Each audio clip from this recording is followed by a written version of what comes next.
Шинжлэх ухаан танин мэдхийн Одмондөр суугийн Сиамбигийн түүх нэвтрүүлэг маань эхлэх бэлэн боллоо. За энэ хүний нэвтрүүлгийг Америк сургуулийн түүхийн багш Маратхан бай түүхэнд бэлтгэн өргөдөг. Өдрийн мэнд хүргэе. За өдрийн мэнд хүргэе.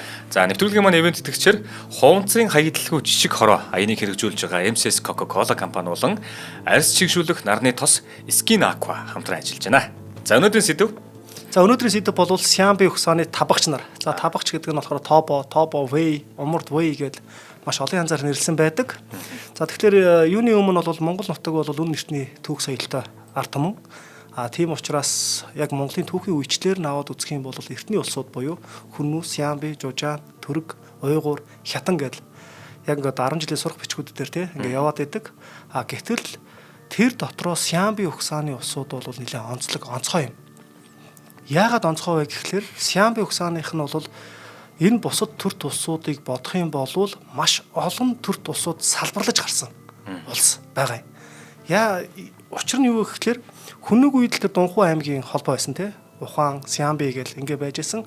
Харин Сиамбигаас салбарлаж, Сиамбиг мөксний дараа салбарлаж гарсан улсууд бол одоо муюун ухааны тий Ян улсын дотроо бас Умард Ян улс, Баруун Ян улс, Өмнөд Ян улс гэх мэтлэнгээр салбарлаж байсан бол бас Сиамби ухааны тугуухан тий нөгөө Ян улсын ах トゥ хоёрын одоо салж гарсан. За энийг бол монголоор бол тогоон улс гэдэг. За тэгээ Ципо буюу одоо Сиамбигийн баруун цэн улс, Тупа буюу Сиамбигийн Лян улс гэх мэтлэн төр тулсаа байгуулж ирсэн. Ингээ бодоод үзэх юм бол Сиамби бол дотроо маш олон улсуудыг гаргаж ирсэн улс болж таараад байгаа байхгүй тий дундаасаа дотроосоо. За тэгээд өнөөдөр бол бидний яг ярих гэж байгаа сэдэв бол Сиамби ухааны табагч буюу Тобо улс. За тэднээс одоо салбарлан гарсан улсуудын талаар ярих юм.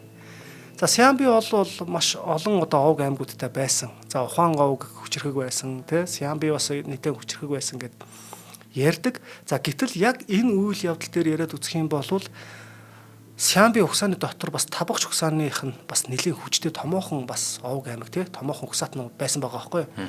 За бүр сүүлийн үеийн судалгаагаар бол 2014-өөс 2017 оны хооронд Монголын үндэсний түүхийн музейгээс гаргасан Айргийн Гозгор гэдэг Орхон аймагт хийсэн Айргийн Гозгор гэдэг газар хийсэн археологийн судалгаагаар бол магадгүй энэ бол яг тэр Таншихуан үеэс хойшоогоо тэр табагч ухааных нь захирч сууж исэн одоо юм оршуулгын соёл байж магадгүй гэж яриад байгаа байхгүй. Сиамбигийн буш бунхан ер нь нэг олдохгүй байж байгаа сүүлийн үед нэлээд олдоод байгаа гэж ярьсан шүү дээ. За ингээд ярьдаг. Тэгэхээр ер нь бол табагч ухааных нь бол Умард Хятадыг захирч сууснаас гадна уугуул Монгол нутагт яг Таншихуан үеэс тэр Кепиний жанжны үед бол бас оршин тогтнож исэн байгаа юм. За тэгээ тэдний нэрийг болохоор ер нь бол тэгээ Тобо гэж нэрлэдэг шүү дээ. За Тобо гэдэг нь бол яг эртний нэг хятадаар л нэрлэж байгаа нэршил байгаа юм л да. Тэгээ Тобог бол нэг табагч Тейбад гэдэг ингээд хятадаар нэрлэдэг байгаа байхгүй юу. За гэтэл энэхүү нэр табагч гэдэг байгаа нэрлэдэг байгаа нэрийг нь болохоор хожимын нүүдэлчдийн төрт улс болох Түрэг улс тий Түрэг ухааны хаант улс. За эдний үед бол хятадыг табагч гэж нэрлэдэг байгаа. За ингээхээр чинь нөгөө нэг буцаад нэг юм зөрсөн маягийн болоо явчихж байгааз. За тэгэхээр яг манай сонсогч нар ойлгох нь одоо би нэг зүйлийг хэлээд хээ. Өнөөдөр хятад гэж нэрлэдэг ямар үндэстэнүүд байдаг вэ гэдэг дээр нэг сонирхолтой асуулт байдаг байхгүй. Жишээ нь одоо Америкчууд юу гэдэг, Англичууд юу гэдэг, Япончууд юу гэдэг юм гээл те.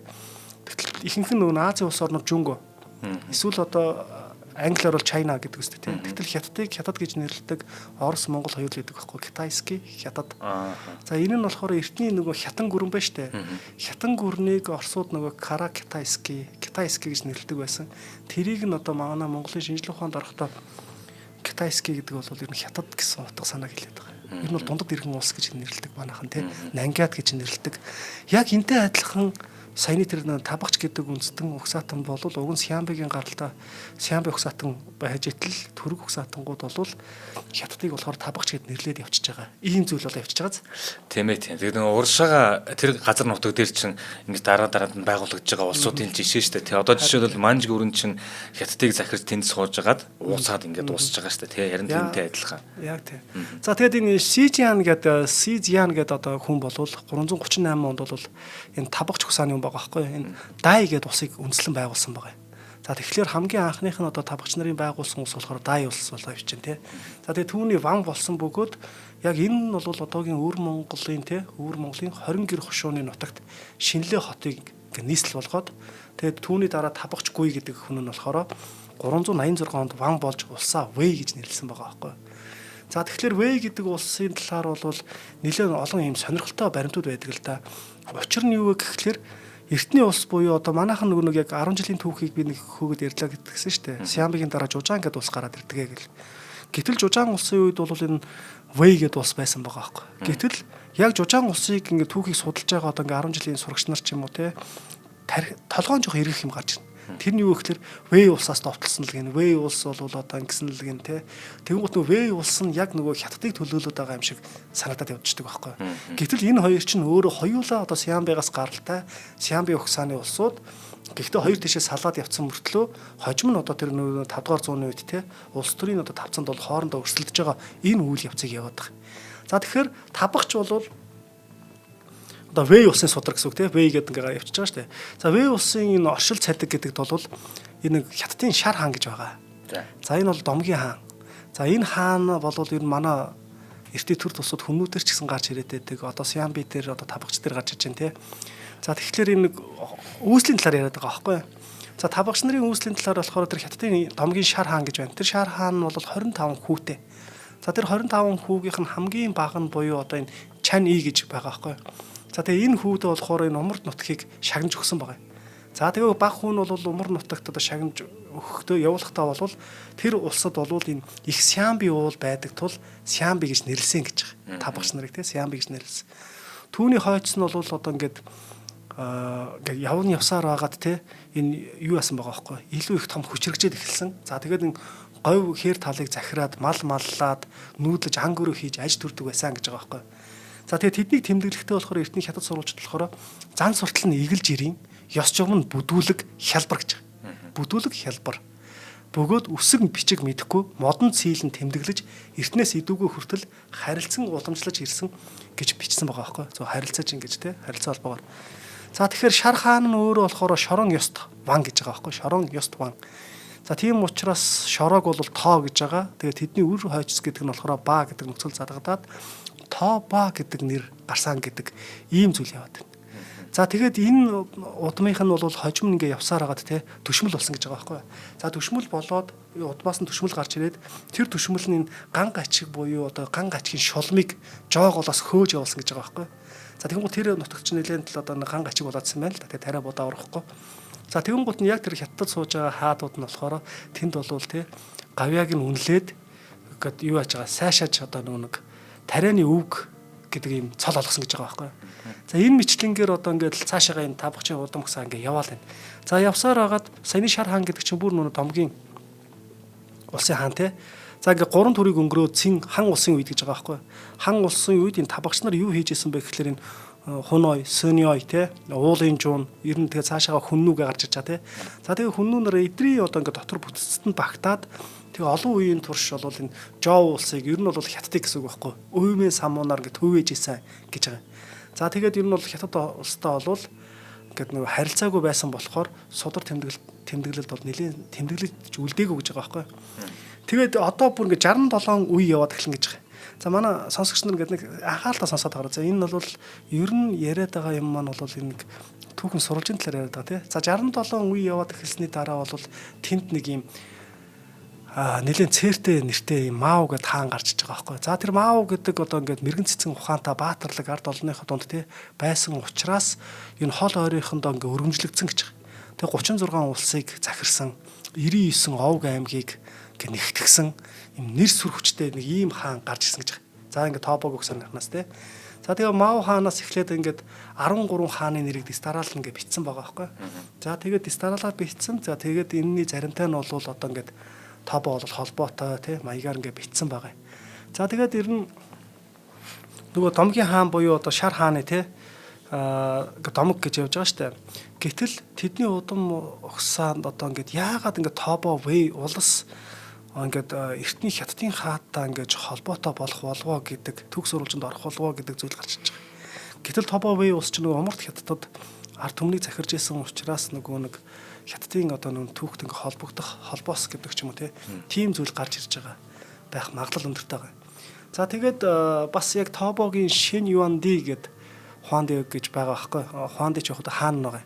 За тэр хаан нь болохоор нийтийн тооллын 220 онд хаан суусан гэж байгаа. За тэгээд тэрний 14 дэх өвөг дээдсэн буюу одоо нэг нэг үеийг нь 25-30 насаар нэг хүний нөхөн үржих насыг бодоод үзэхэр те тооцох юм бол тэр Мао гэдэг хаан нь нийтийн тооллын өмнөх 200-аас 130 оны хооронд амьдарч байсан гэж байгаа байхгүй юу. Одоо энийг ингээд сонсоод байхаар чамд яг ямар хүний санаа ондараад байна гэж бодогдож байна. Харин 230 мөч гэж чинь бүр хүннүүгийн анхны төр тулс байгуулагдсан үеэр очих гэдэг шүү дээ. Яг үнэ. За тэгэн гот одоо нөө Мао хаанаас дээшгээд нөө 67 үе гэдээ явсан гэсэн шүү дээ тий. За энийг нь бодоод үзэх юм бол яг л нөө Ся улс руу хүрээд байгаа юм. Нөө Домгийн Ся гэдэг улс байгаа шүү дээ тий. Тэр л хүрээд байгаа. За тэгээ 67 үеийг нөө өвөг дээдс нь хэвдийгээр ингээд эргэлзээтэй шүү дээ тий. Энд чинь тий. Яг ингээд нотлоготой үгүй юу тий.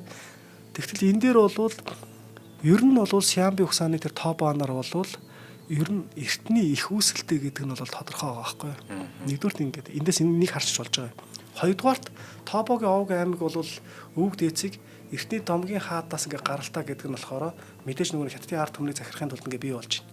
За энэний талаар нэлээд сайн судалгаа хийсэн хүн болвол ер нь эртний улсуудаар судалгаа сайн хийсэн бол Гүнжин Сүхбаатар тий.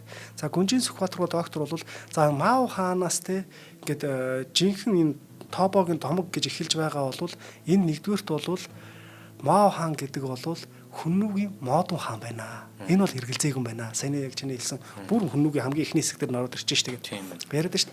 Тэгээ энэний саналуудыг ингээд өөрийнхөө судалгааныхаа саналуудыг хэлсэн байна л да. За нэгдүгээр судалгаанд нь бол ингэсэн байна. Алтай хэлтэй Тобоноор бол олон үйт нэртэй байх ёстой. Тэгтэл Тобогийн хаадыг хятадын уламжлаар ганц үйт нэртэй болгосон. Модон, Маодун гэлтэй янз янзаар нэрлэдэг штэ. За хоёрт нь болохоор он цагийн хувьд бол Модон, Мао хоёр бол үндсэндээ нэг цаг үед байна. Тийм ээ. Цаг хугацаа нь гарч чин тий. Гуравдугаарт Модон болон Мао хоёрын гол үүд явдал яг тохирч байгаа. За энэ гол үүд явдал тохирч байгаа гэдэг нь болохоор сая Модон шааны хүннүг гүрнийг байгуулсны дараа тий ойр орчмынхаа бүх одоо овг аймагуудыг нэгтгсэн. Тэр бүхэл нийтийн тооллын өмнөх 174 онд хан улсын Хуанди дэлгээсэн захидалтай болохоор би баруун зүгийн аян дайныг хийгээд 36 хот улсыг эзэлж авлаа гэсэн.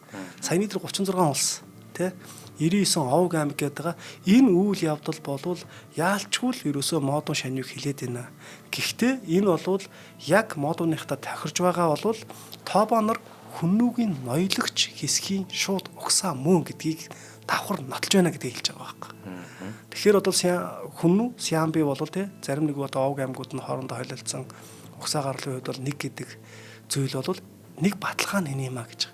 Харин тэдний угсаа гарлын тухай хятад сурвалж бичихин тий бусад мэдээгээр бол ер нь бол бүрэн нотлогдож байна. Тэдний аж ахуй амьдрал тий гэдэг зүйл бол тэгэхээр ер нь Тобо гэдэг саяны тэр табагч нар те эднэр бол хүннүүгийн нэг ноёлогч овг аймаг байж агаад сүүлд нь Сиамбиг үед Таншихойгийн үед уугуул Монгол нутаг сая тэр орхон аймагаас олсон нь бол табагч нар байх магадaltaй гэдээ ярьлаа штэ. За тэгээд тэр соёл нь бол бас археологийн соёл нь бол яг адилхан бас ингээ хүннүүгийн соёлууд ингээ яваад байгаа байхгүй юу? Нилийн төстэй. За тэгэхээр энэ бол ер нь бол хожимын тэр хятад нутгаас одоо өвөр Монголоос олдсон энэ табагч нарын булш оршуулга бол орхон аймагаас олдсон тэр айргийн гозортой олдсон ингээд зохион байгуулалтууд бас адилхан байгаад байгаа. Тэгэхээр энэ бол угсаа гаруулын хувьд бол нэг юм аа гэдэг зүйлийг хэлээд байгаа. За В усын судрын үндсэн тэмдэглэлд бол табагчийн хаадын намтраас үзэхэд бол тэдний хаан уургийг үнслэгч нь бол Ливэ юм гэж байгаа. Ливэ гэдэг. За тэрээр болохоор 248 онд бол хаан өргөмжлөгдөөд 30 жил суусан. 278 онд насарсан гэж байгаа байхгүй юу. За тэгээд тэр нь болохоор яг одоогийн өвөр Монголын 20 гэр хошуу хөх хотын ойролцоо төвлөрч сууж исэн байж тарах гэдэг. Тэгээд 261 онд өөрийн залгамжлагч энэ Шамаханыг бол одоо Цав Вэйгийн ордонд Леон хот руу илгээсэн гэж байгаа. За тэгээд өөрийнхөө одоо ингээд залгамжлагчийг ингээд илгээсэн. За тэгээд тэр залгамжлагч нь бол яг одоо тэр Цав Вэй гэх тэр улсад бол байхдаа бол Тобо нарын хооронд худалдаа харилцаа эдийн засгийн хувьд бол нэлээд сайн гүүр болж исэн. За тэгээ 67 онд буцаж ирэхэд нь бол тэр нэг зин улсаас шүү дээ ингээд хүндэтгэлтэйгээр гаргаж өгч исэн байгаа байхгүй юу. За хүндэтгэлтэйгээр хөргөж өгсөн. За тэгээ 75 онд бол тэр дахиад зин улсад очсон байгаа. За гэтэл яг тэгээ очихт нь бол түүнийг эсрэг бол хуйлдаан гарсан. Хуйлдаан гараад 2 жил хоригдсон байгаа байхгүй юу. За 2 жил хоригдсныхаа дараа буцаад ирсэн. Тэгин гутаа 78 онд бол бас л очсон байгаа. За энэ очихт нь бол өстой хуйлдаан нь бүр илүүгээр гараад тэгээ яг тэндний одоо ингээ хаан нь ер нь бол цаазаар авсан байгаа байхгүй. За тэгээ цаазаар авсан. За ингээ ордонд ингээ цаазаар авч штэ. Тэгэхээр тэр чинь бол одоо Ливэ За тэгээд Ливи хаан бол нас барахтаа бол хүүгээ бол тий ингээд нөгөө хилс хэрэгээр ингээд гүтгсэн гэдгийг бол мэдж байгаа байхгүй. За тэгтэл яасан бэ гэхээр Ливи хааныг нас барахт нь бол түүний хүү Сило гэдэг ингээд юу яаж байгаа. Залгамжилж байгаа. За энэ мэтлэнгээр одоо Силог Чоо гэл те ингээ маш олон хүмүүс ингээ залгамжлаад яваад байдаг. За тэгээд ер нь бол нэг хэсэгт бол ахын дүүгээ дүү нь одоо ингээ хүүгээ гэдэг ч юм те ингээд нэг эцэг эцгээс хүүд эсвэл ахаас дүүд ч юм ингээд хаан гург ингээ шилжээд яваадсан байгаа. За тэгээ ингээд шилжиж явж явах замдаа бол энэ Тобогийн те энэ улсын хувьд бол ингээд хаан ширээн төлөө хөрсөлдөөн одоо ордны өөмийн самуун те иймэрхүү зүйлүүд бол нэлээд одоо ингээд их явагдсан байгаа байхгүй. За тэгээ энэ өөмийн самууныг яг намжаасан хаан болохоор энэ юу байгаа байхгүй. Саяны дээр Шинзиан гэдэг хаан байсан. 38 жил хаан суугаад 57 наснда нас барсан гэж байгаа. За тэгээд ер нь бол яг тэр Шинзианыг бол ингээ олон нийтэд ингээ хүлээн зөвшөөрөгдсөн эзэн хаан гэж үздэг байсан байна. За тэгээд тэр бол одоо ингээ улсыг үндэслэгч оны цол хэрэглэж байсан бөгөөд хожуу цэн улсад те умард хэттийг нэгтгсэн 370 онд бол Муюн Сиамбыг нэг Ян улс гэдэг байгаа шүү дээ. Ян улсыг бас ингэ довтолж исэн буюу газар нутгийг нэлийн эзэлж авч исэн иймэрхүү зүйл байгаа даа. За тэгээ Тобо угсааных нь бол цаашаага нэлээ явнаа. Явахдаа бол ер нь бас л нөгөө хаан ширээний төлөө хөрсөлдөөн те ингээл эсвэл одоо тэр нь энийгээ залгамжилсан, энэ нь тэрийгээ залгамжилсан гэл ингээд яваад байгаа юм. Тэгээ эдгээр нь бол одоо ингээд зарим хаадууд нь 2 жил, зарим хаадууд нь 5 жил ингээд те суугаад яваад исэн учраас нэлээ олон одоо ингээд хаадууд яваад байгаа. За хоёул хамтран танилцуулж гоо. За тэгээ. За нэвтрүүлгийн маань хамтран ажиллагчаар хуванцрын хаягдлаггүй жишг хороо энийг хэрэгжүүлж байгаа MCS Coca-Cola компани ажиллаж байгаа. За MCS Coca-Cola компани хувьд нь шүү дээ. Одоо ч ингээд 2025 он тий. Дахиад одоо нэг 5 жилийн дараа буюу 2030 он гэхэд одоо өөрсдийн борлуулж байгаа бүтээгдэхүүн бүрийнхээ тоотоо тэнцвүүц хуванцрыг дахин боловсруулах зорилт тавьж байгаа. Одоо тэгэхээр 30 онд гаргаж байгаа бүх бүтээгдэхүүн нь өөрсдийнх нь нэг худалдаалсан байсан, дахин боловсруулсан одоо хуванцраар хийсэн ундаа ус одоо юу гэдэг тийм зүйлүүдээр ингэ тэмцэх хэмжээний гаргана гэж байгаа байхгүй. Тэгэхээр байгальд одоо ямар ээлтэй вэ гэдгийг ойлгож байгаа бах тий. За энэ хүрээнд хуванцар дахин боловсруулах TML үйлдвэртэй хамтраад улс орон даяар ус ундааны хуванцар савыг анхдагч их усрээсэн цуглуулах ажлыг 2022 оноос хойш өрнүүлж байгаа. За тэгээд энэ хуванцрын хаягдлуу жишг хороо гэдэг нь яг ямар хороо юм гэхэл ингэдэг юм байна л да. Эхлээд одоо нэг жижигхэн баг дээр ч юм уу те эсвэл турш үзэж байгаа. Одоо тэрийг томруулаад хороонд турш үзээд дахиад томруулснаа дүүрэг дээр дүүрэг байжснаа хотод гэдэг юм уу те ингээд задаад явах юм гэдэг аймаг сум дүүргээ бүгдэн дээр нь. За тэгээд эхнийх нь болохоор энэ Баян Зүг төргийн 16 дугаар хороо юм. За энэ 16 дугаар хороо маань за миний төрөний энийг хайж уншижсанаар яг нэг юу юм бэлээ. Офицердын тойрог шүү дээ. Офицердын тойрогоос хойш улаан орон руу явдаг шүү дээ. Улаан орон руу яваад тэгээд цайзын доотл хэсэг яг ингээд нэг тойроод нэг юм хэсэг газар байлаа. Тэгэхээр тэр хорооныхан маань хуванцрын хаягдлгүй жишг хороо болохоор одоо ингэж тэнд одоо зохион байгуулалт ажиллаж байгаа гэсэн. Тэгээд энийг ер нь яаж хийд юм бэ гэхээр нэгдүгürt нөгөө нэг төрийн байгууллагуудтайгаа хамтардаг. Дээрэс нь хувийн хөвшил, тэгээд дээрэс нь иргэд. Энэ гурван одоо газрын хоорондын оролцоотойгоор ерөөсөө энэ зүйлийг хийх юм байна. Тэрнээс ганцаархан MCS Coca-Cola компани те хүмүүсээ байрлуулад ингэдэг юм байна. Ядчил нөгөө уусан ундааныхаа хогсав хаягдлыг ялгаа тавьчих юм байна. Тэрийг нь одоо жишээлбэл нөгөө нэг одоо төрийн байгууллагын хэд ч гэсэндээ те яаж одоо зохицуултыг нь тээвэрлэлтийг хийх юм. За тэгээд тэрийг нь яаж тэр TML гэдэг үйлдэлд хүргэж их юм гэжлээ. Ингээд гурван талт ажиллагаагаар ер нь бол маш амжилттай үргэлжилж байгаа. За энэ хороонд бол нийтдээ 22 мянган одоо иргэн ажиллаж амьдардаг. Тэгээд иймд хогоо англан ялгах, дадал хэвшилт суулгах, шат дараалтаа сургалтыг эхний ээлжин зохион байгуулад боловсролын байгууллага, суус өмчлөгчдийн холбоонд дунд идэвхжүүлэх уралдаан зохион байгуулахад төлөвлөсөн байгаа. Мөн 7 хоног бүрийн мегмар гарагт хуванцар дахин боловсруулах TML үйлдвэр өөрийн цуглуулалтын машинаар хорооныхоо тэр одоо 5 цэг дээр байрлуулсан одоо хуванцар цуглуулах газруудаасаа тий ус ундааны хуванцрыг татах ажлыг эхлүүлсэн явж байгаа. За тэгээ та бүхэн маань TML үйлдвэрийн цуглуулалтын албатай холбогдохыг хүсэх юм бол одоо ингээд өөрийн тань гэрт балкон дээр ч магадгүй эсвэл хороонд ч ингээд нэг юм гоё дөрвөлжин юм хэсэг байлгаж байгаа тэнд дотор ингээд маш их ундаа усны одоо хуванцар сав цуглуулсан байгаа бол 76 10 77 11 гэсэн дугаараар холбогдоод одоо хуванцраа лаазаа хүлээлгэн өгөх боломжтой юм байна шүү. Мэдээж одоо нэгэсэндээ хүлээл гэж буюу худалдана л гэсэн үг шүү дээ тий 76 10 77 11 гэсэн дугаараар холбогдоорой. За ингээд хуванцрын хаягдлгүй жишг хороог өрнүүлэхээр ажиллаж байгаа Баян Зүг төргийн 16 дугаар хорооныхон болон MCS Coca-Cola компани талдаа бас баярлалаа. За үргэлжлүүлье. За тэгээд нөө дай улс гэж яваадсан тий. За тэгээд дай улсын ингээд 386 оны үед бол Табагч гуй гэдэг хүн хаан ширэн сууж байгаа байхгүй. За тэгээд Табагч гуй бол мэдээж яг түүнийг хаанчлалын үед бол тэрний одоо ингээд юу яж ээжийнхэн талынх нь ураг тий. Эднэр бол нэлээд хүчрэх байсан байгаа байхгүй. Ээжийнхэн талын одоо хээлэн бойлон дүүгүү гэдэг. За энэ нь болохоор Төрт улсын хувьд бол нэлээд том нөлөө үзүүлж ирсэн. За үүнээс гадна яг 391 онд бол Табагч гуй хаан бол шар мөрний тохоонд бол хүннүү нарыг өөртөө нэгтгэж авсан байгаа. За хүннүү нар гэдэг чинь мэдээж хүчрэхэг бас нэг л юм байгаад байгаа ш дотор тийм эстэй. За тэгэн гутаа хүннүүгийн одоо 300 мянган адуу 4 сая орчим толгой өхөр болон хонь олзолж авсан гэж байгаа байхгүй. За энэ нь бол мэдээж бас нэг хүчрэхэг болох нэг зүйл нь болоод байгаа тийм. За тэрнээс гадна саяны тэр нөгөө нэг өмнө нь ярьжсэн нөгөө нэг Моён ухсааны ян улс байгаа шүү дээ, хожуу ян улс. За эндгээр улсд болохоор ураг барилдсан байгаа юм. За ураг барилдаад гадаад байдлаа бэхжүүлээд авсан. За тэгээд тэгсэн хэдий болооч 395 онд бол ян улс бол Умард Бие улсыг довтлсон байт юм билээ. За тэгээд ян улсын хаан ургийнхны хоорондын тэмцлийн улмаас саяны одоо энэ довтлогоо бол нэлээд амжилттай болоогүй. Тэгээд цаашаага ингээд ер нь бол Бие улсын тий Умард Бие улс гэж бол явж байгаа шүү дээ. За тэгээд Бие улсын хувьд бол яг Моён болон Көгүрио одоо солонгочдод болж байна. 360 мянга гаруй иргэдийг ингээд нүүлгэн шилжүүлээд 100 орчим гар орчуудыг шинэ нийслэл Пинчин хотыг байгуулах ажилд дайжилсан байгаа байхгүй. За тэгэхээр нөгөө Сямби ухсааны Моён тий тэгээд дээрэс нь солонгосчууд эдгээрийг бас ингэж авч явж ирсэн байх. Тийм одоо зүүн хойг тий зүүн хойшоогоо одоо тэсгээ бас авчиж штэ. Тэгээд тэнтэй залгаа байгаа чинь одоо солонгос байдаг шүү тий. За тэгээ яг энэ үед бол Табагчгүй буюу одоо Сямби нарын одоо хамгийн анх нүүлчдээс одоо нэг ихтэй сургууль гэдэг ч юм уу тэгээ соёлын үед одоо ингэж байгуулж ирсэн Сямби нар гэж гарч ирээд байгаа байхгүй. Тэгтэл яг энэ хаан болохоор Табагчгүй байгаа байхгүй.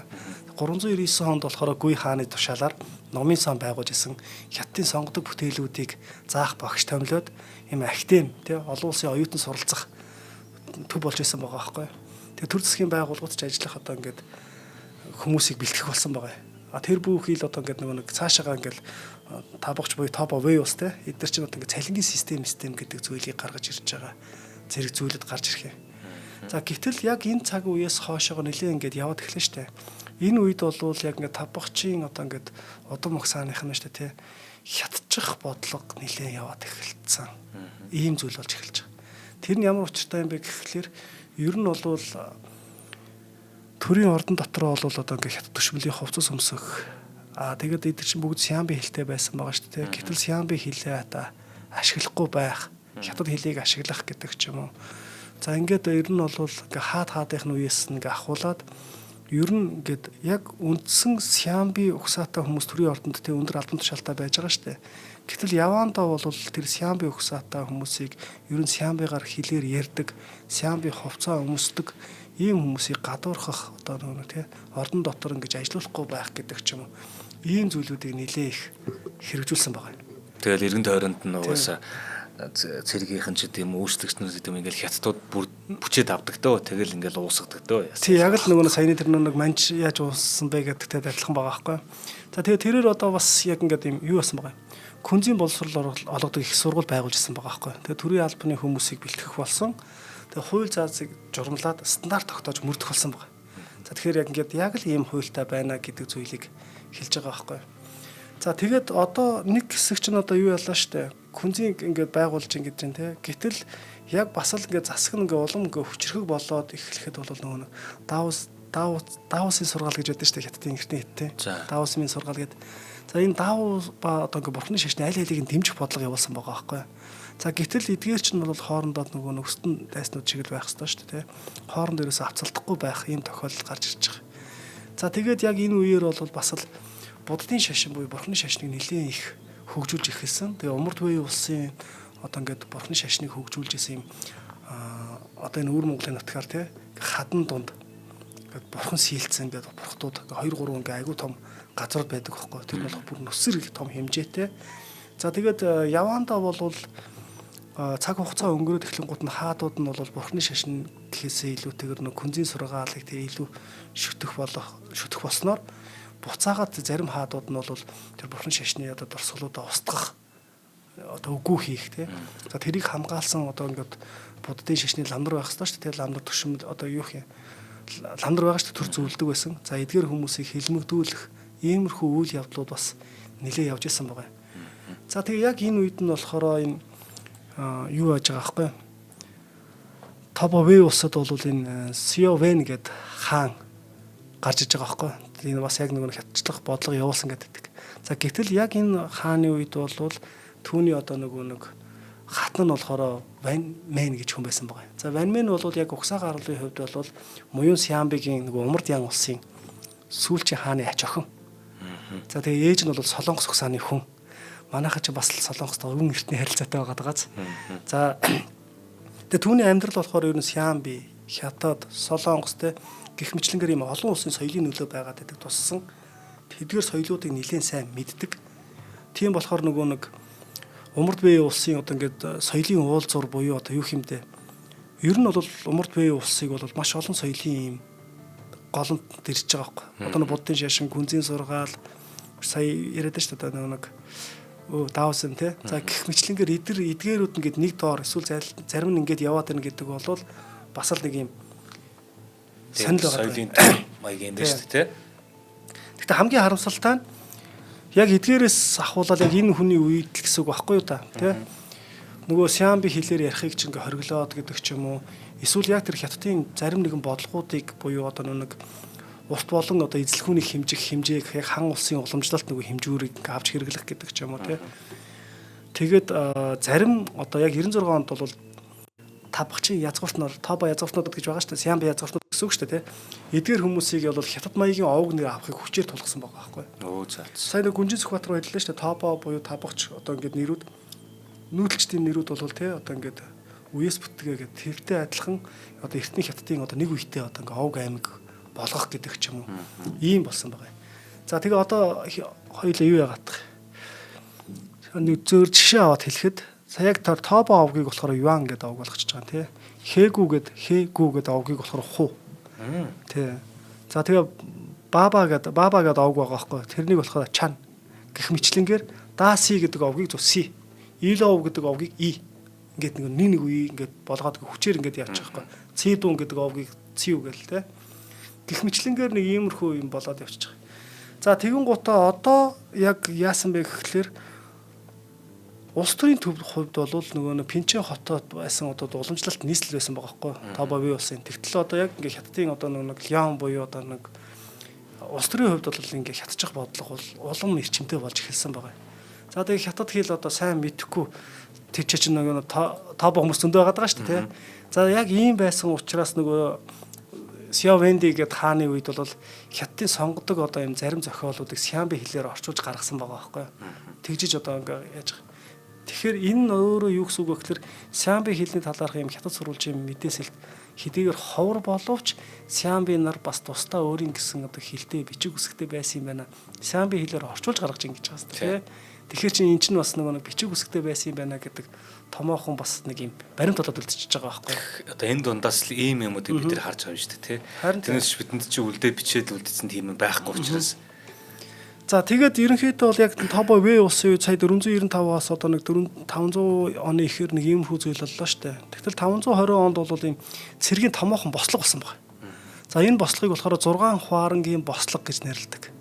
Тэгэхээр Тобо буюу одоо Умард Вэй улс шүү дээ, тийм. Умард Вэй улс яг ингээд 93 орчим ийм хувааран тайсан байгаа байхгүй. За энэ хуваарангаас яг умард хэсгийг нь ингээд хамгаалах гэдэг юм уу, захирах гэдэг юм уу, тийм. Ийм одоо 6 одоо хувааран бол онцгой чухал ач холбогдолтой байсан байна. За тэгээд мэдээж энэ нь бол нөгөө язгууртнууд жанжид хоорондоо л одоо бослого тэмцэл дэгдэн хүмүүс гэдэг үүсгэсэн тий. Зарим нь бол өөрсдийгөө одоо нөгөө ван гэж өргөмжлөөд тусгаар тогтнохыг оролдож эхэлж байгаа. Яг ийм хүнд цаг үед бол Тобо буюу табгчийн язгууртан Иржүүжүүн гэдэг нэг хүн байгаа байхгүй. За энэ бол хааны ордны нийслэлийг хяналтанд авч эхэлсэн. За хяналтанд авч эхлэн гутаа хатан хааны ширээнээс нь буулгаад тэгээ өөрийгөө болохоор тий ингээд юу яаж байгаа байхгүй. Одоо цэргийн том жанжин гэж өргөмжлөн гутаа энэ Сио Жуан гэдэг одоо тэр хааны ухсааны хүнийг хаан ширээнд өргөмжилж байгаа. Гэтэл нөгөө нэг хаан ширээнд өргөмжилсэн сая тэр Сио Жуан гэдэг хүн байгаа шүү дээ. Энэ нь болохоор нөгөө Иржүүаныг чинь цэргийн жанжиныг чинь цаацалждаг байхгүй. За тэгүн гут нь тэрний үр удам нь болохоор яг хаанда ус санаад гэдэг ч юм уу тий. Улам бүр одоо ингээд эсэргүүцэх нэг иймэрхүү үйл явдал гараад эхлээд тэгээд ерөнхийдөө яг ингээд Тобо Вэй улс буюу тий Умард Вэй улс бол задрахад хүрж байгаа байхгүй. За тэгээ задрахад хүрсэн бөгөөд ер нь бол 534-өөс 550 оны хооронд зүүн вэй гэж хуваагдаж байгаа. Тэгүн гутаа бас баруун вэй гэж хуваагдаж байгаа байхгүй. Тэр нь болохоор 535 оноос 534-35 оны хооронд ер нь вэй ус бол тэг умард вэй ус 2 салж хуваагдаж байгаа гэсэн үг байхгүй. За 2 салаад хуваагдсан гэсэн хэдий боловч 556 оны хооронд хамгийн сүүлийнх нь те 556 оны хооронд хүртэл байсан байгаа. За энэ 556 он гэдэг бол Монголын төвхт бас нэлээд холбоотой үйл явдал л да. Энд юу вэ гэхлээр яг тухайн үед бол Жужаан улсын харьяанд байсан төмөрчдийн одоо ингээд төргүүд байгаа байхгүй. Одоо төмөр Алтан нуруунд одоо ингээд төмөрөөр Жужаан улсад алав хашдаг байсан. За тэгээд төргийн буман гэдэг одоо язгууртан те ингээд төмрөөр ингээд хашиж байхдаа Жужаан улсын харьяанд шүү дээ. Тэгүн гутаа өөрийнхөө дөр одоо ингээд Уйгур Басмил одоо овг аймагуудыг нэгтгэж аваад нэлээд хүчрхэг болоод тэгээд төмөр эзэмшиж байна гэдэг чинь өөр айхтар зөвлөлтөд зэвсэг эзэмшиж гэсэн үг. За тэгээд Жужааны Амгаа хааныг нэг хот ураг барилтыг гэдэг байгаа байхгүй. Гэтэл нөгөө Амгаа хаан ч нь болохоор чи миний төмөрчин боол атал надаас яаж ураггүй зөрхилж ийна гэж хэлсэн байгаа. Гэтэл одоо нэг Тобо Вэй юу Буман ч одоо Вэй улсаас тусламж гуйсан чи Вэй улс ураг мураг барилдаад тий ингээд эхэлдэг байхгүй. За тэгэн гут нь одоо төргүүд бослого буюу төмөрчдийн бослого гэдэг зүйлийг хийгээд тэгээ төрг ус байгуулагдсанаа зарлалтай ш 552 онд. За тэгээд 555 онд Жужаан улсыг мөхөөдөг.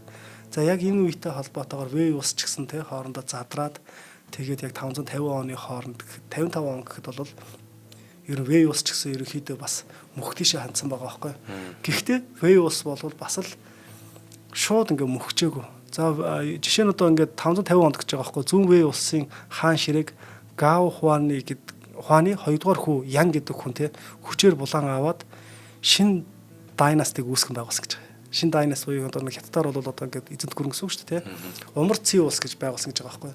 За тэр Умар Ци улс нь бол 550 оноос 577 он хүртэл байсан байгаа. За харин одоо баруун Вэй улсын те энэ одоо Юан Тайгийн удмынхан гэж байгаа байхгүй. 557 оноос Умар Жоо гэдэг улсыг байгуулсан бөгөөд 581 он хүртэл явсан гэж байгаа. За тэгэхээр энэ бүгд бол ерөнхийдөө Тобо буюу табагч нар Умард Вэй улсыг байгуулсан. Умард Вэй улс нь хожим нь Жоо улс те эсвэл одоо Ци гэдэл ийм улс болж хувирсан ийм шалтгаануудыг бас давхар хэлээд байгаа. За тэгээ энэ мэтлэнгээр ер нь бол яг ингээд Сиамби ухсааныхан бол нэлийн одоо ингээд овг аймаг те ингээд нэлээд олон улсууд орнуудыг байгуулсан байдаг. Энэ олон улсуудын нэг нь болохоор Тобо Вэй буюу табагч нар байгаа байхгүй. За хоёул хамтран танилцуулж те. За нэвтрүүлгийн маань ивент тгчээр Skin Aqua гэдэг нэртэй арьс чигшүүлэх нарны тос байгаа юм. За нарны тос гэж сонсч байсан болохоос тэр нарны тос нь бас давхар ямар үйлчлэгээтэй ингэж сонирхож байгаа юм байна. Тэгсэн чинь энэ дээр хамтран хэлцээ танилцуулгатай их мэдж авлаа. Нарны тос чигшүүлэх нарны тосгүй шүү дээ. За тэгээд танилцуулж байгаа энэ хүү бүтээгдэхүүн болохоор те. За мэдээж 100 цаг болж байна. Хаяанд ицсэн байгаа. Одоо хүн болгоны нөгөө нэг ажил амралтын бүх юмуд эхэлсэн. Ер нь л манайхан ч одоо баг амралтын байдалтай болчих гол нь шүү дээ, тий. Тэгээ одоо 6 сарын эхнээс ахуулаад ер нь ихэнх одоо хуудасдаг амарчглаар ингээд ер нь нэг ингээд хүмүүс амрах гал байж байгаа. Гол нь хэрвээ та өнгө алдахгүйгээр те хит их өнгө хувирахгүйгээр те бас сунжингаа баймар байгаа бол мэдээж нарны тос хэрэглэх хэрэгтэй юм билээ. Тэгээ нарны тос чинь зөвхөн нөгөө нэг борлох гэхээс илүүтэй тэр чинь бид нар чинь нөгөө наранд гэхээс илүү салхинд нэг төлөгддөг юм билээ шүү дээ.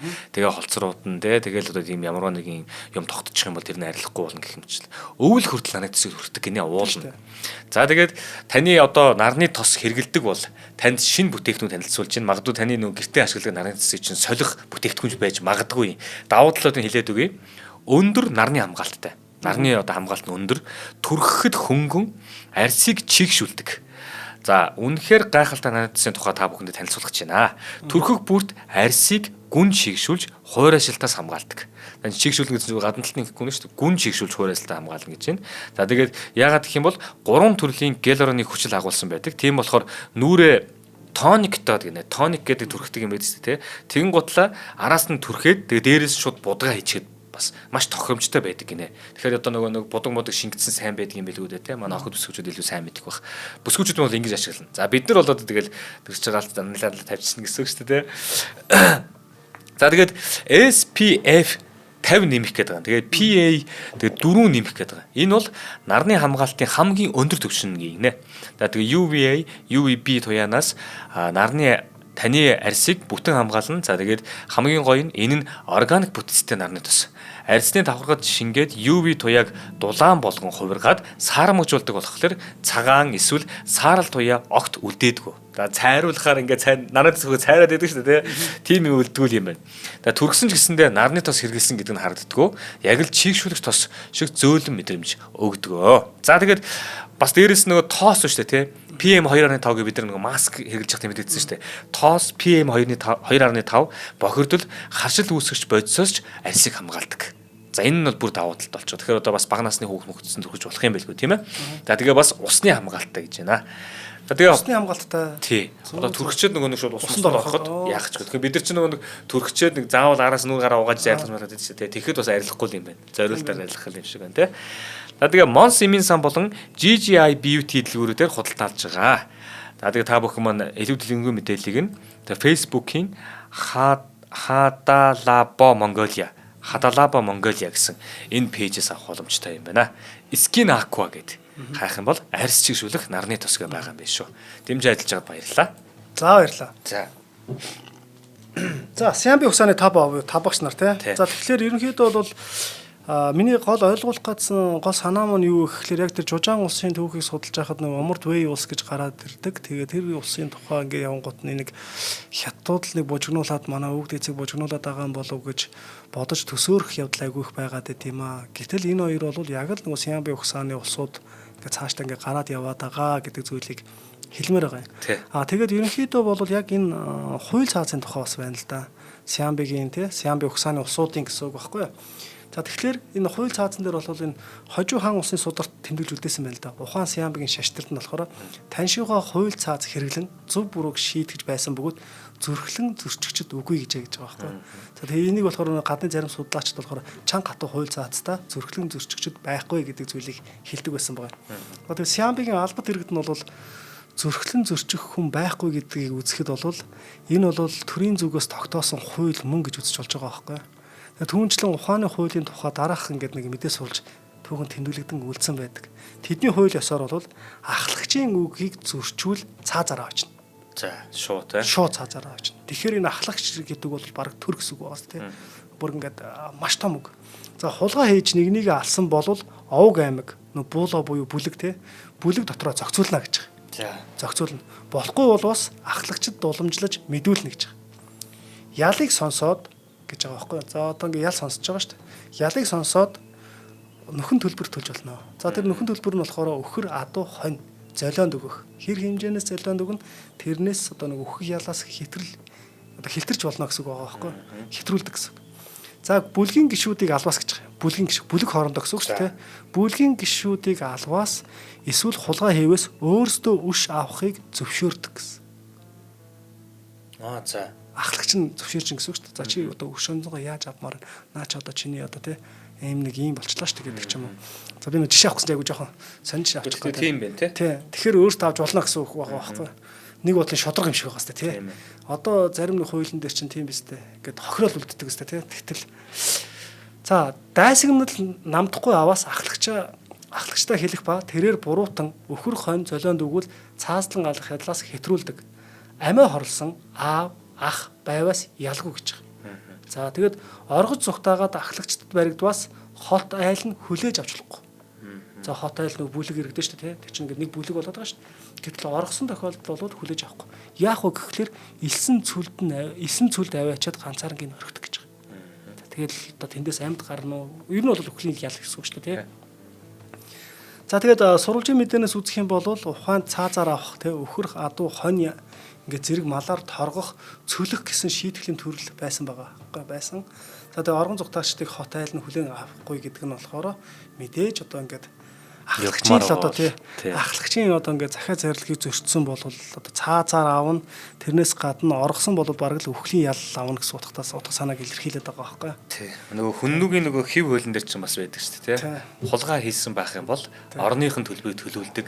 За эсвэл одоо бүр нөгөө гэр бүлийг нь хураадаг гэдэг лээ тий. Өөрийг нь ганцаараа ингэ болгож болгодог шүү дээ тий. За тэгээд ерөнхийдөө бол Сиамби нар бол нэгдүгээрт хамгийн олон улс байгууллаа. За ингээ хууль цааз нь бол тодорхой байж байна.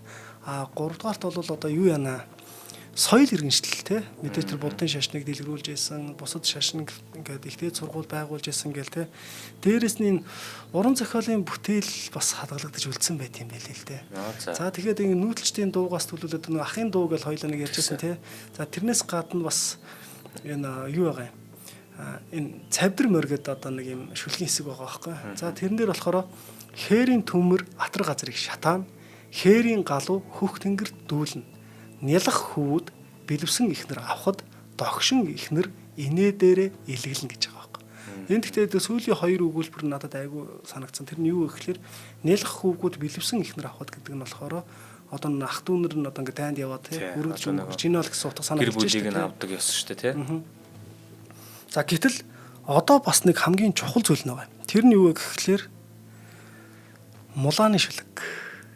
За. Одоо нөгөө Мулан гал кино гараад байдаг тий. За гэтэл тэрийг чинь болохоор нэг хаанах хийсэн бэ гэдэг нь тодорхой. Тэгээд яг хаанахын юм шиг харуулж байгаа нь бүр тодорхой тий. Одоо бүр хүүхэлдэйн кино байснаа одоо бүр Холливуудын кино болгоод хийсэн байна. Тий, хүүхэлдэйн кино нь бол бараг л модон шаниутай үзээд байгаа нэг эмэгтэйгийн тухаар 2 цаг үеийн бүр шал өөндөө. За гэтэл дараа нь яг нөгөө нэг Мулан гал кинонд гарсан. Тэр кинон дээр бол Рөөврөн гэдэг нэг жужаан овог амьг واخгүй яг нүүдэлчдийг харуулж байгаа юм. Тэр харавцтай.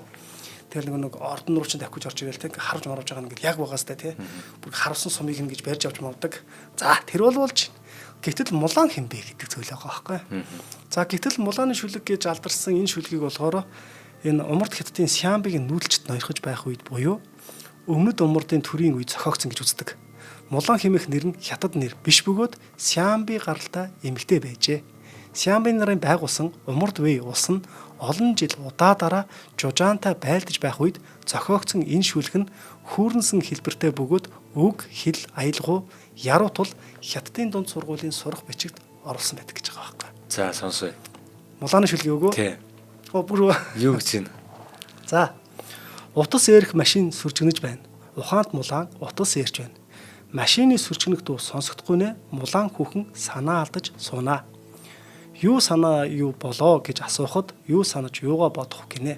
Өчигдөр шүн цэргийн зарыг харлаа.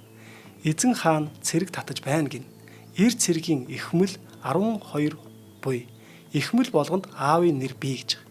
За тэгэл ингээд мундаг ир болох хөвгүн заяагаагүй Мулан надад төрсөн ах гэж үгүй.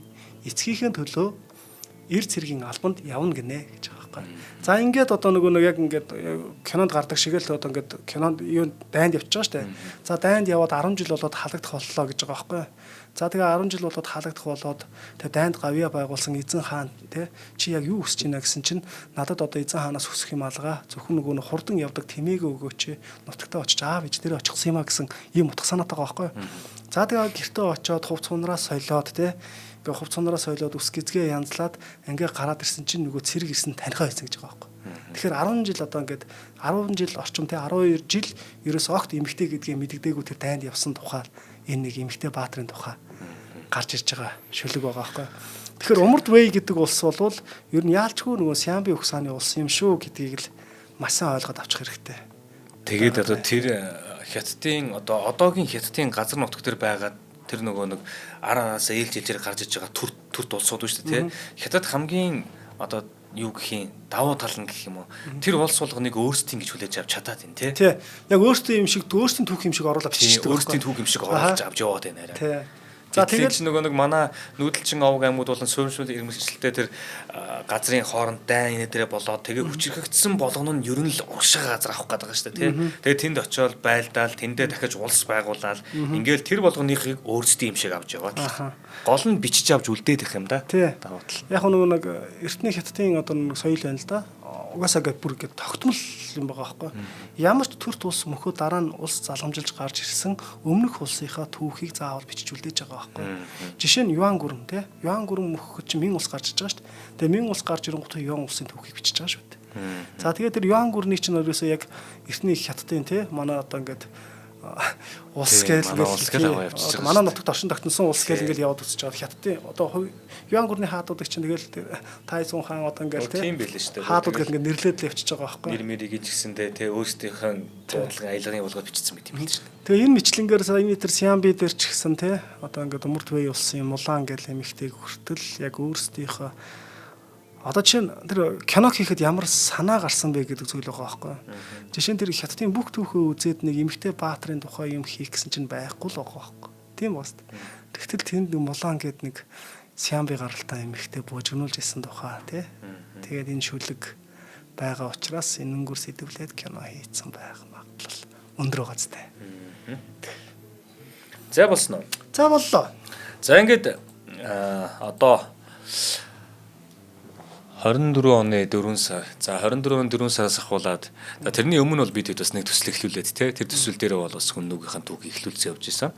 За тэгээ хүннүүгийн түүх маань үргэлжилсээр хагаад араас нь бид өхөн Сиамбигийн түүхийг бас эхлүүлээд нэг 5 6 дугаар явуучих шиг боллоо. Ингээд энэ оны буюу Одмондөр сувгийн уран бүтээлийн 2 дугаар улирлын хамгийн сүүлчийн Сиамбигийн түүх нэвтрүүлэг маань энэ хүрээд өндөрлөж байна. За дахиад хэлье би тий. Монголд хүннүүгийн түүхийг те ингэж 50 гаруй дугаараар задлж хийсэн нэгч нэвтрүүлэг том одоо төсөл баг юу гэдгийг тийм хүмүүс байдгүй юм байлээ. Тэгээ бид уул нь бол мэдчихсэн те цуурлаар хийх нь ийм эрсдэлтэй ийм байдаг. А гэхдээ бид нэр шинжлэх ухаан таны мэдхүү гэдэг зүйлийг түгээх гэж байгаа бол шинжлэх ухаан дотор чинь түүх гэдэг чинь маш том байр суурь эзэлдэг. Тэгэхээр яг энийхээ хүрэгчл байгаа бол бид нар өөрсдийнхөө хариуцлагын хүрээнд чадъя гэсэн хий гэж үлдээ гэж байгаа тэр зүйлийнхаа дагуу хийгээд үлдээл гэж зорьцны маань одоо үр дүнгээр бид хүннүүгийн түүх болон Сиамбигийн түүхээ бараад дүүргээд цаашаа үргэлжлэн чинь те ингээд энэ үлрэлийн уран бүтээлийн жилээ өндөрлүүлж байна. За тэгээ эх оны буюу одоо эх уран бүтээлийн жил маань одоо 2025 оны 8 дугаар сарын 1-ээс эхэлж байгаа. Тэндээс ахуулаад их Монгол улсын түүх маань залгуулаад ороод байна. За тэгээд баярлалаа. Өөр юу хэлэх вэ те? За сайхан надаараа. Тий, сайхан надаараа та бүхэндээ бас энэ хүн нэвтрүүлгийг үзэж байдаг талхсаа илэрхийлье. Нэвтрүүлгийн маань ивент тэтгэгчээр бол арьс чигшүүлэх нарны тос Skin Aqua, за мөн хунцын хаягдлагүй жишг хор аяныг хэрэгжүүлж байгаа MSS Coca-Cola компани хамт олон маань ажиллаа. За бид их нэвтрүүлгийг NTV телевизээр болон Одмондөр радио 83.3 107 гэсэн хослолгоно та бүхэн маань хүлээн аван сонслоо. Баярлалаа. За баярлалаа. Нэвтрүүлгийг хүлээн авсан Нарны аймгийн монголчуудаа баярлалаа. Одмондөр сувг нь энэ мэдчлэн таны мэдхүү мянган нэвтрүүлгийг 2026 оны 7 сарын 1 хүртэл та бүхэндээ хүргэх юм.